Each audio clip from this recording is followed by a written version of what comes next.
So మళ్ళీ ప్రతి mobile లోపల ఆపరేటింగ్ సిస్టమ్ ఉంటుంది. అవునవును. లైక్ మనకి ఆండ్రాయిడ్ ఉంది, iOS ఉంది, ఇట్లా డిఫరెంట్ ఉన్నాయి.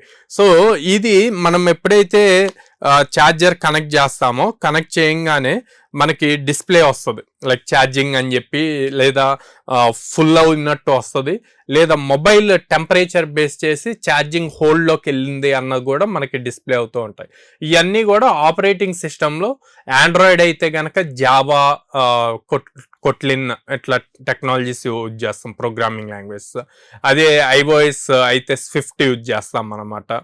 ఓకే, ఆండ్రాయిడ్కి iOSకి మల్టిపుల్ ప్రోగ్రామింగ్ లాంగ్వేజెస్లో అవి మెన్షన్ చేస్తారు, ఏం క్రియేట్ చేస్తారు, ప్రోగ్రామింగ్ లాంగ్వేజ్ని బేస్ చేసుకొని కనెక్ట్ అయిన పవర్తో ఛార్జింగ్ స్టార్ట్ అయిందా లేదా అన్నది డిస్ప్లే చూపించాలి.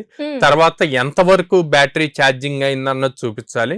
ఏదైనా టెంపరేచర్ ఇష్యూస్ వల్ల మనం చాలాసార్లు చూస్తాం, your phone has high temperature, charging హోల్డ్లోకి వెళ్ళింది అని చెప్పి ఉంటుంది. సో అట్లాంటి అన్ని నోటిఫికేషన్స్ రావడానికి ఈ ప్రోగ్రామింగ్ లాంగ్వేజ్ యూజ్ చేస్తాం అనమాట.